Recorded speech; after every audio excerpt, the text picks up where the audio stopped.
To a Jim Butler, he's all smiles before facing the Timberwolves. Gives his former assistant coach some love on the side right there. How about this? Let's just summarize it early. The Sixers beat down Minnesota. You don't believe me? Just listen to this number. They started off with a 40-point first quarter. Derrick Rose, you saw what he did. Mr. 3, Ben Simmons, he takes it all the way.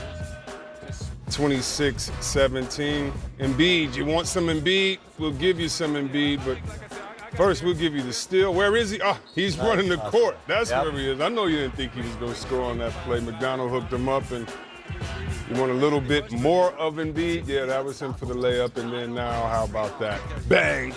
Wow. That's right. He can hit the three, and let's see, is he going to get a dunk, a layup? I mean, what is he going to do? He's going to dunk that. Oh, no, he laid it up. I thought he was going to dunk and just come down. Hey, he dunked this one, though. Is he? Wow. There you go. That. Okay, break the rim. Dunk like you're mad at the rim. That's what I'm talking about. Let's get out to the second half.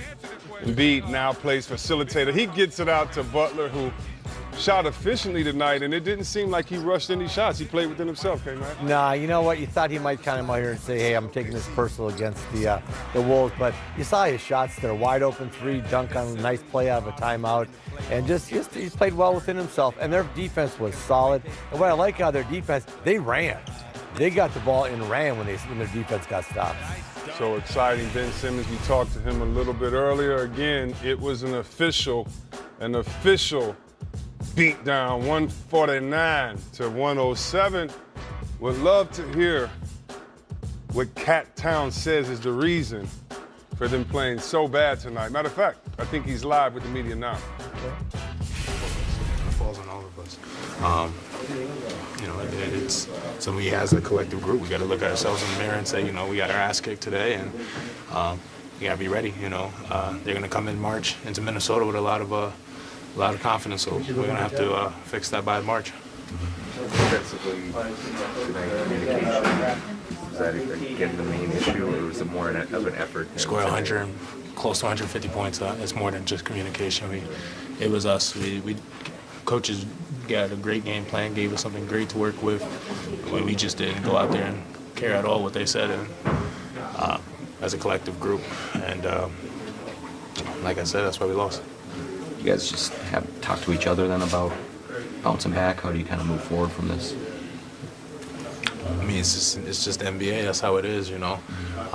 Unfortunately, that's how basketball gods work sometimes. Where, you know, we always say, you know, it's NBA. There's another game real quick. Well, we got 2 days to let this soak in. So, you know, unfortunately, that's how it worked this time around. Usually, you on the back-to-back, this happens. You get right away on the next game. But we're gonna learn from this game. You know, remember this. So, be fun. I was going to say, does it help then having those couple days to like forget it, or does it kind of linger then when you have we got some things to work on, and we got to go back to the drawing board and get ourselves right. You know, the coaches have been doing a fabulous job. We as players, we got to come together, and I understand we can't. This is not the way to win. So we got to go out there with a different mindset every game. You know, this is the NBA. Every team is really good, so it don't matter what their standings are, where they sit, what kind of talent, who's hurt, who's healthy. You know, any night you go out there and play the way we played tonight, you're going to lose like this. Some impressive numbers. K-Mac, you just said 40 assists, and tonight we have Mr. Triple-Double himself. That's right, B. Simmons with us. Thank you so much for joining us. I mean, tonight, 7 to 10, 8 defensive rebounds. You missed the triple-double by 1 assist. They should trade you. Your career is done. Why'd you miss that? But hey, you're such a joy to watch. And for our fans, especially young players at home, what is the most enjoyable part of playing in the NBA? I think for me, getting an opportunity to get better every day. You know, there's so many games, you know, back-to-backs, and you're just on the road so much. It's like you have one bad game, and then, you know, the next night you have another game to, you know, kind of redeem yourself and try and get better. So I think just being able to play every day and do what I love every day, that's the best part for me. You know, Ben, you guys started off and you dominated the paint. You had Joel Embiid going. You were driving in there. You guys just collapsed their entire defense and played inside out. And all those threes opened up. You guys shot the three ball very well tonight. But You know, when you guys play like that, I just think you're so hard to beat. Every once in a while, and I watch you guys a lot. I know Brett Brown, Chris Babcock's a good friend of mine, your coaches. And so I get frustrated when you guys don't play that way. When you guys just play inside out like that, totally attacking the paint at first. How do you feel about that when you play like that? And you get the sense that you got to play like that more? Definitely. I understand what you're saying completely. I think, we kind of get a rhythm. We have guys who are used to running down the floor, and sometimes we slow it down. But at times we kind of need to slow it down and make sure we're taking care of the ball and trying to get into a rhythm. But I love the way we play. Guys can run the floor, get open shots, transition buckets, and I think we're getting a lot better at that. Yeah, no, I do too. And like I say, I love when you guys play like this. The other question is, you're the point guard, you get the ball in your hands a lot, you get a lot of assists. Has Joel Embiid just taken up more paint lately? It looks like when I watch him play, he's been going in and getting 2 feet in the paint and demanding the ball down low a lot more. I tell him every time he runs down and he posts up, I'm going to throw it to him. I think sometimes he needs a reminder of how strong he is down there and how efficient he is. Sometimes he likes to shoot the 3 ball, but he's so efficient down there. We'd love to see him post up every time, do what he does best. I'm going to say some names here, and I know people are either going to go in uproar or kill me, but your game, when I think about your game, I think Magic, I think Bron attacking the basket, I think Len Bias, I think Pippen. And what I mean by that is your size, your body type, the way you play. If you had to critique yourself and say next year and the year after I'm coming back better in these areas, being a point guard, what would you say that your next jump is going to be, or something that you're working on just to continue the way that you're going on this upward trend of playing? What do you work on to improve over the summer? I think just knocking down shots and being a consistent shooter in terms of just shooting the ball when I am open and taking more shots. And I think just getting comfortable in certain areas on the floor.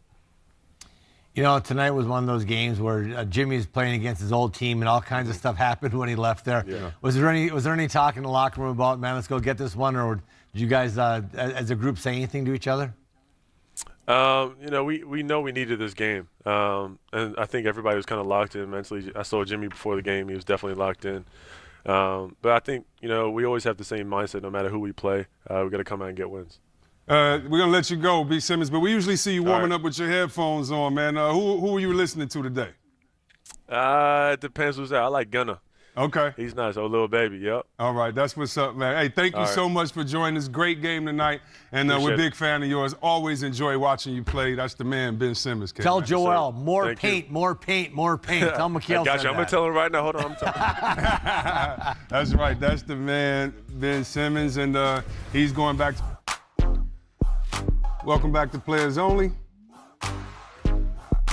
I was trying to think of a way to talk about the last game. That was just a beat down. Hey, every game can't be good. Philly just gave him the business. And Isaiah talked a little bit about it. It's the kind of game a coach goes in the locker room and throws it away.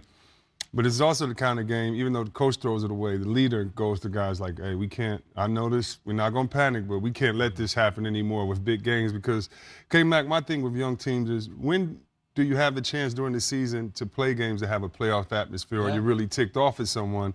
And those tell you a little bit more about yourself than others, even though, the ship don't be sinking yet.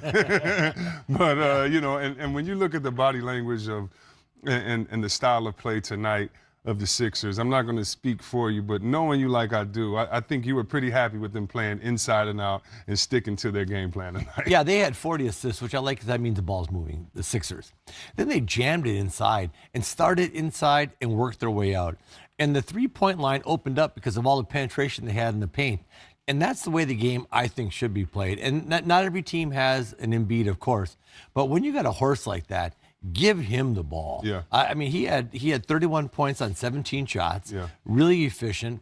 But it was on the bad flip side of what I saw tonight, the T-Wolves kind of gave in. I mean, the middle of the second quarter, they went like, man, we don't have it. And you were talking about something like big games. There's signature games that you have.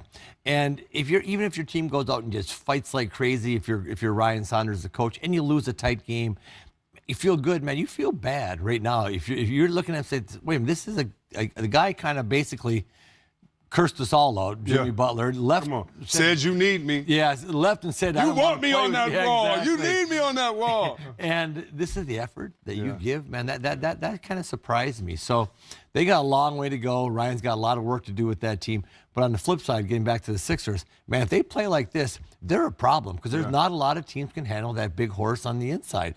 And once you establish that inside game, Simmons was driving and dunking. He ended up, like, I think 1 rebound away from a triple-double, or 1 assist away from a triple-double.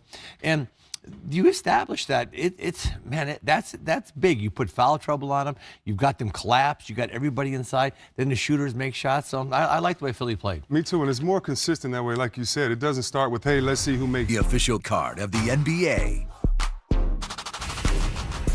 Welcome back to Players Only.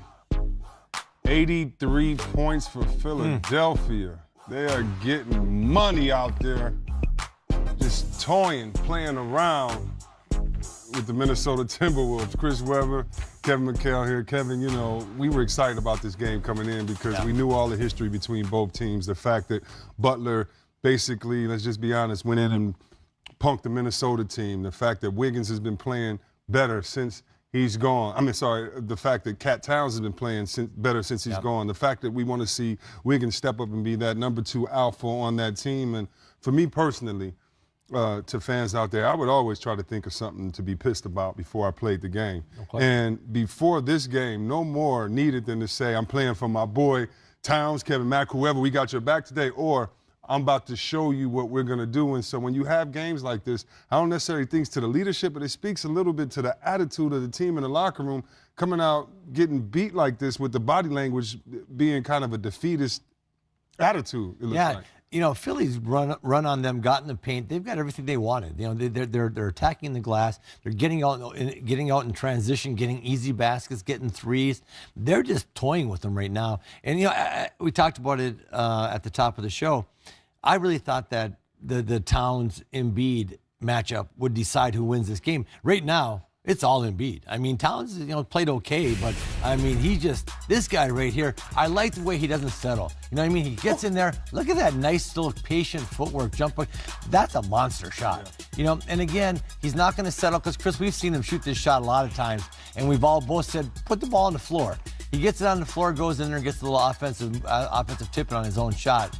And again, you know, they're good defense by Philly. They're pushing it up. The big guy showing his versatility. But this is what I like. Redick comes off. He draws 2 really quick. Could have taken that shot. What does he see? He sees the big guy and gives him that little throwdown for a dunk. And, you know, that's what, you know, because Redick is a deadly shooter. And you know when a shooter rises up and makes that pass to you, that just gives you that good vibe like, man, we're in this thing together. And Philly's feeling it right now. If they play like this, Chris, inside out, playing through that big guy, I like this team when they play like this. I like this team too. So let me ask you this then. Why is Butler complaining? They're the 4th best record in the East. Why would he be complaining? This is just that I bring my personality where I am, because we all know he's a hell of a player.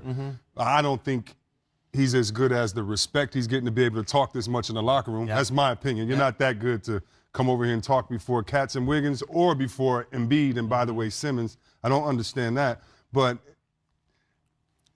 is it going to travel? Like you know how kind of right now with your Celtics, and I mean that because you played there, with your Celtics, how we kind of see little hints. We need to start at the top to the bottom. You hear that and you start going, wait a minute, you guys like Washington? Everybody eats, meaning that we need it to pass the ball around. When I see good teams trying to win a championship and that one rogue player, when I played, we would have taken them into the locker room. But you also wonder, wait a minute, is your biggest goal to win a championship or to look good and come here and be the man? I mean, did you have that feeling when you played? How did you guys stop that in the locker room or with your coach? Hey, Jimmy Butler should just call up some of those old Lakers that played with Magic and Kareem. You know, James Worthy. Okay. Perfect example. Worthy, Hall of Fame. Hall of Fame, James Worthy. That's right. You don't think James Worthy had, I know James Worthy had a half where he had 4 points, but Kareem had 17, Magic had 15, and they were up 12, and they were 15. He was in the locker room saying, hey, great job, fellas, you know, way to go. He was going to get his eventually, but there's some nights that the guys play really well, and that's what Jimmy's got to embrace. Jimmy's got to walk in right now and say, man, let's feed Embiid. Feed the beast. He's killing it. And Simmons has got it rolling, driving, playing, making passes, and take a back seat. On the Celtic teams I played on, there were a lot of nights where the best player on that floor wasn't, they always say, myself, McHale, Bird, Parrish. Yeah. Hell, it was Dennis Johnson. Some nights it was Danny Ainge, and we enjoyed that, man. Right, those guys would be getting off, and we'd Yeah. be like, Yeah. we're killing them, Yeah. And you can go out and have a very pedestrian 14, 15 points, but you won by 20. Yeah. And he's got to embrace everybody else's success. I don't believe you can truly win a championship, Chris, if you can't embrace other people's success. Like, if we're playing together, I got to really enjoy you getting off. Yeah. I got to enjoy you whipping some guy. Exactly. I got to be heading the cheerleading thing saying, Exactly. you can't guard Weber. That's Who are right. you putting on That's Chris right. Weber? Yeah. And enjoy that, man. Yeah. And that's what builds it up. And right now, Jimmy doesn't have that. Jimmy's got a little bit of me and not enough we. Yeah, and we know he can be that we guy. We've seen him do it in other places. Yes. We want to know, is he going to bring that there? That reminds me, when you talk about those good teams like your Celtics, how about the other night?